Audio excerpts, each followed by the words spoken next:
Today, I want to speak about a topic that is near and dear to my heart, which is the topic of love and what makes relationships last forever. Like, what is the actual formula to everlasting love?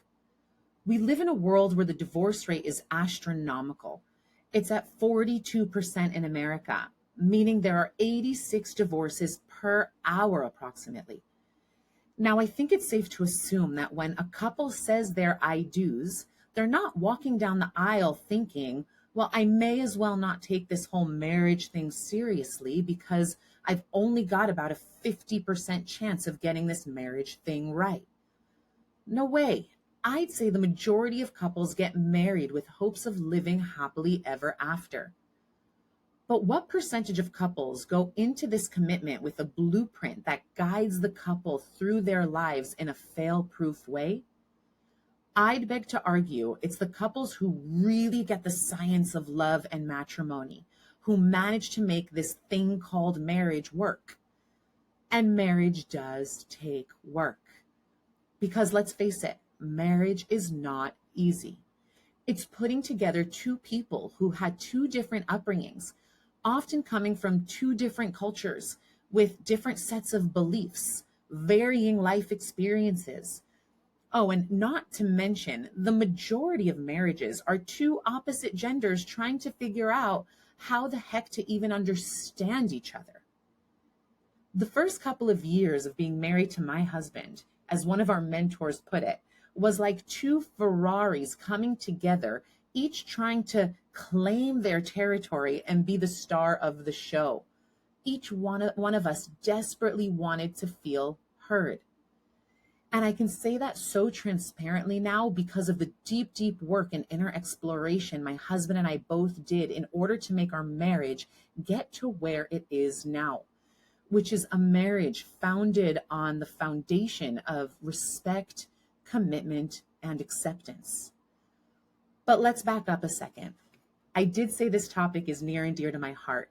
And the reason for that is by the time I met my husband and we got engaged to be married, I went on a mission to find out what the couples who I respected and that have been together for many years had to say about the secrets to everlasting love. I was so determined to be one of those couples who only got married once. And I also was committed to being in a marriage that felt fulfilling. I was absolutely terrified of getting into a situation where I'd sign up for a life of misery. So I became what I call a love investigator. This episode is a deep dive into all the research I did and the astonishing results that I gathered. So I hope this information meets you in a place where you become inspired and hopeful about lifelong love, and that you leave with a real understanding of what it takes to have your relationship be an everlasting one. So let's jump in.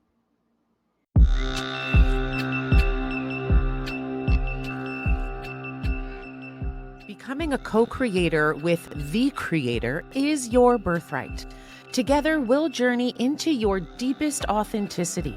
Because the more you align with who you truly are, the more effortlessly you call in the life that you desire and deserve. And most importantly, the more you step into your soul's highest purpose. Welcome to the Manifestation Method podcast, your number one source for Kabbalistic manifestation. Here we combine the ancient wisdom of Kabbalah, modern psychology, and quantum physics to help you achieve real, tangible manifestation results with my proven Abra method. I'm Ayelet Polonsky, and I'm here to guide you on your journey of manifesting a life that is aligned, expansive, and deeply connected to your highest self through the sacred energetic mechanics of Kabbalistic manifestation. To learn how to use Kabbalistic manifestation to transform your life from the inside out, go to ayeletpolonsky.com or download the Manifestation Method app. Let's open the gates of manifestation together.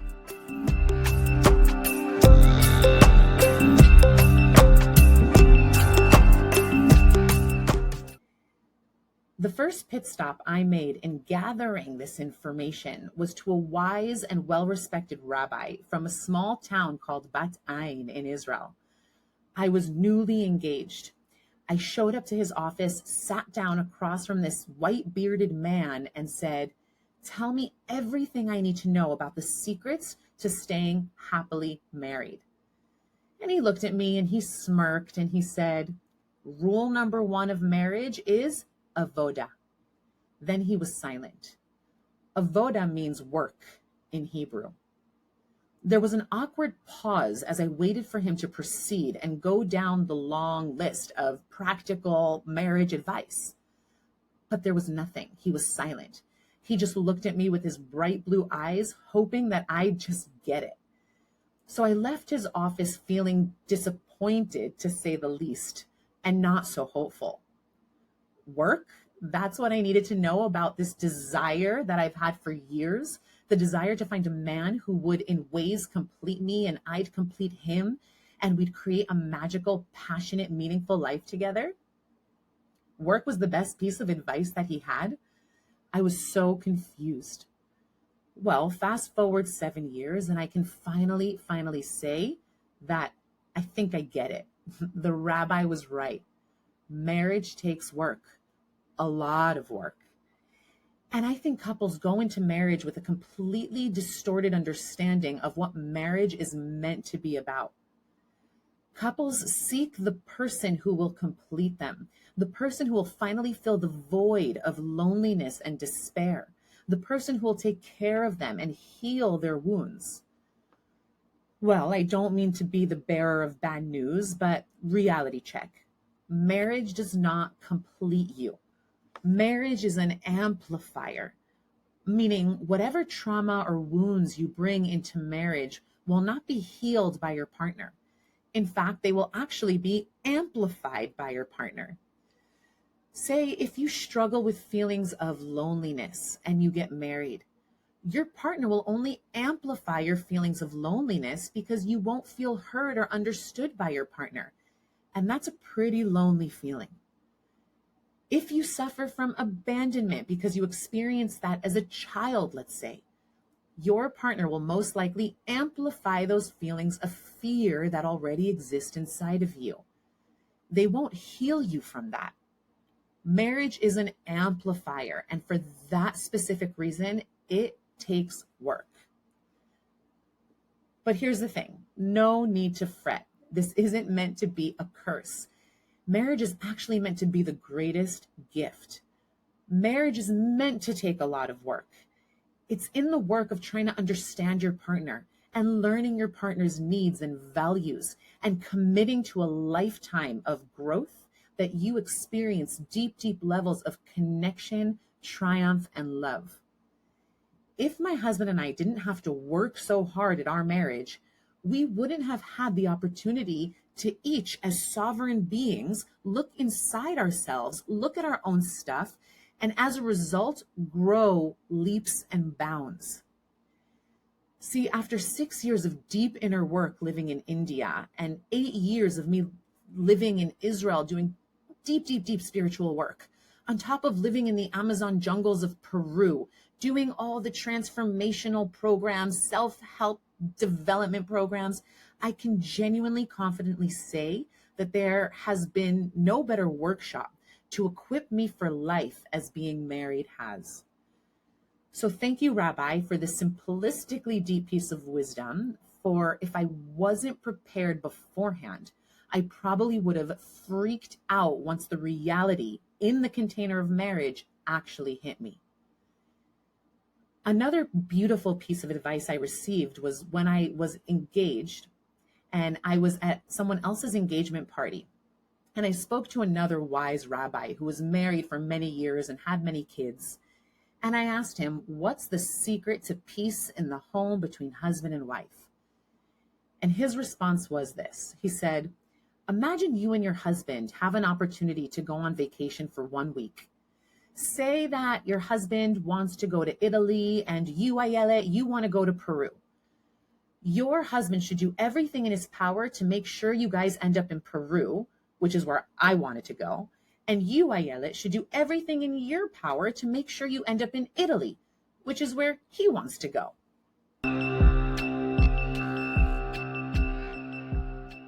Hi, Ayelet here. I just wanted to pop in and say I am so excited to officially introduce the Manifestation Method portal, membership, and app. This is your home for all things Kabbalistic manifestation. You'll get access to my monthly live workshops, soul deep hypno activations and attunements, all of our manifestation courses, and our global community of manifestors. And the best part? It's just $26 a month. That's less than a latte a week. Come manifest alongside me and start creating the life you desire and deserve. Head over to ayeletpolonsky.com to join us. Again, I left feeling pretty confused from that conversation. So I thought to myself, I should want to go where he wants, and he should want to go where I want. And we should do everything in our power to make sure the other gets what they want. But where does me getting what I want come in? Well, we might as well just stay home in that case, is what I responded to the rabbi. But no, there was something so incredibly deep to what he was saying. In marriage, so many arguments are the cause of trying to mark our territory and have our own needs be met. But from a Jewish perspective, love is cultivated by acts of giving to the other. It's the reason that parents love their kids unconditionally, no matter what. Because all parents do is give and give and give, most of the time without ever receiving as much as a thank you in return from their children. But this is how love is created. You don't have to work on loving your partner more. You just have to work on giving to your partner. Wanting your partner to have their needs met is the true sign of mature love. This whole culture we live in, where people love one another because of how the other serves me and treats me and meets my needs, that's selfish love. I don't even know that I would call that love. Oh, I love him because he treats me well? Okay, so what if one day he, God forbid, becomes ill and we're no longer able to treat you well? You just stop loving him all of a sudden? Now, I'm not advocating for finding a partner who treats you badly. All I'm saying is there needs to be a reframe on how we are defining love. If my husband wants to go to Italy because his needs and wants are so important to me, and because I truly want to make him happy, I would want to do everything in my power to get us to Italy. This is what it means to truly be a team, to work together. In the end, we'd probably find some compromise that would make us both happy. But at the essence of this wisdom is the deep desire to give to your partner and have their needs met, because they are that important to you. And because you realize that when your partner is winning, you are winning. But if your partner is losing, you're also losing. Let's think about it another way. When your partner is bummed because his favorite basketball team lost the series, or let's say he just lost his job, or he found out that one of his parents became ill, you would be heartbroken for him. When there is love there, you feel empathy for your partner. What they feel impacts you in some way. And this happens because we are so energetically and emotionally fused with our family members and especially with our partners. If we just thought about putting our own egos to the side and prioritizing our partner's wants and needs, we would save ourselves loads of heartache and arguments. When you want to give to your partner in such a way that they get their desires met, their happiness transmits onto you and you end up feeling happy. And trust me, the more you do this, the more your partner will start to do the same. So don't listen to this episode as a way to throw something in your partner's face and get them to be the one to change. Become the change you want to see in your relationship. The magic will transpire from there. And finally, probably the most fundamental piece of advice came from my personal mentor, who I also call my Israeli wizard, because he truly is a magical human with universal wisdom. I went to him after a friend of mine came to me hysterically crying. She was distraught because she had cheated on her husband and he found out, and she was devastated that he was going to leave her. I became the person she cried to for weeks and weeks after her husband left the house. She was looking to me to help fix her marriage. So I went to seek advice from my wizard. I asked him if there's ever a way back for couples after infidelity, and he said yes. I was relieved for the sake of my friend. He said, as long as there is commitment, any couple can get through anything, even cheating. And he's seen this happen many times before. Now, this doesn't mean that it comes without work. In fact, it took tremendous work for my friend and her husband. But fast forward a year and they are living happily with their kids in a new home. See, lack of commitment is the most common reason given by divorcing couples, according to a recent national survey. 75% of individuals and couples cited lack of commitment as the reason for their divorce.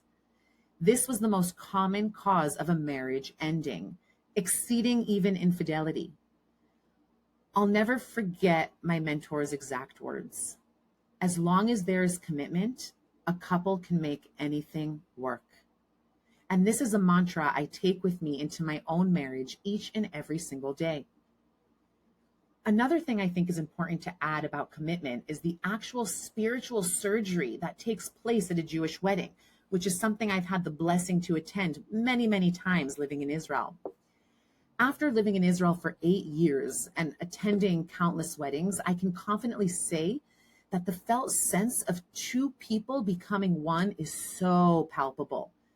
It's like their souls are going through a spiritual surgery performed by God. Men and women on their wedding days are said to be accompanied by the Shekhinah, which is God's presence through his Holy Spirit. I truly believe this can apply to anyone getting married from any religion, culture, or tradition. I believe that when a couple signs a marriage contract, that below here on earth, they are undoubtedly signing a sacred contract in the spiritual realm and physical realm. I don't want to speak generally about all couples when I say what I'm about to say, but I feel confident in saying that most couples who have been together for years but don't find the need to sanctify the commitment in a ceremonial context can come into trouble at some point. I can speak for myself in sharing that there was something about dating the men I dated before I met my husband and the turmoil those relationships caused me simply because there was no spiritual contract. We never went through that spiritual surgery together called marriage. So I think subconsciously, because these relationships never got to the level of marriage, I always lived with the fear that they could leave whenever they wanted to. Something about the lack of commitment to marriage left me with this 1 foot in, 1 foot out experience. And that felt really unsettling for me. There was something that came over me on my wedding night. The moment my husband and I became officially husband and wife, I remember how palpable it was. It felt like a huge relief. And something spiritually inside me felt like it had shifted instantaneously. It felt like I could surrender into the knowing that this man chose me, only me, and was willing to seal the deal by marrying me. Once the marriage is under a couple's belt, they are more likely to stay and do the work. If the commitment of marriage is not there, what causes a couple to stay in the relationship when times get rough? I see so many people running from their relationships the moment things get uncomfortable or they have to confront their own wounds. They live with this false narrative that they will just meet the next person who won't cause them XYZ type of pain. But that is a false belief. You take your trauma and wounds with you into every relationship. And until you do the inner work on yourself, you will just attract the same archetype over and over just in a different body. Our relationships are meant to be the containers for us to do this deep inner work. You cannot do it alone. Healing requires a mirror or another person in order to activate, amplify, and show you the less desirable parts of yourself. You can't see yourself without a mirror. It's impossible. So stop running from relationship to relationship, thinking that it'll be the next person who makes you feel complete. Nobody can make you feel complete besides yourself. Your partner can compliment you in many ways, support you in many ways, love you in all the ways, but they cannot complete you. That is not their job. A partner can give you the opportunity to complete yourself, but they cannot complete you. They are not here to heal you. They are here to show you what needs to be healed. Are my husband and I perfect? No. Is our marriage perfect? No. There is no perfect marriage. And any image you see on social media that portrays the perfect marriage is complete deception. Marriage was not meant to be perfect. It's meant to take work. It's meant to take commitment. It's meant to include lots and lots of giving to the other person. But boy, oh boy, if you have those three wheels in motion, I truly believe you can experience your happily ever after. I can say with total confidence that my husband and I are happily married. Thank God.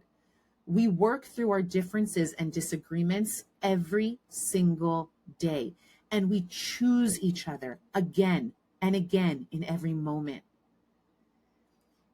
These disagreements used to scare us at the beginning of our marriage. Our differences and disagreements used to convince me that maybe I married the wrong person.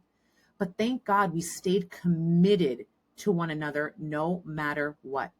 Because it's in our differences that I now see exactly why God brought us together, why we need each other to fulfill our lives' missions. He completes me where I fall short. I add value to his life in areas that he needs to strengthen. I'm the yin to his yang.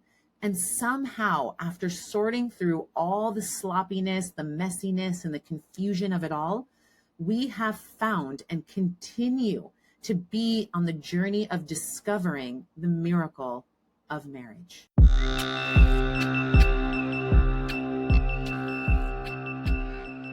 If you enjoyed this episode, let's keep the conversation going inside the Manifestation Method Portal app, your #1 destination for Kabbalistic manifestation.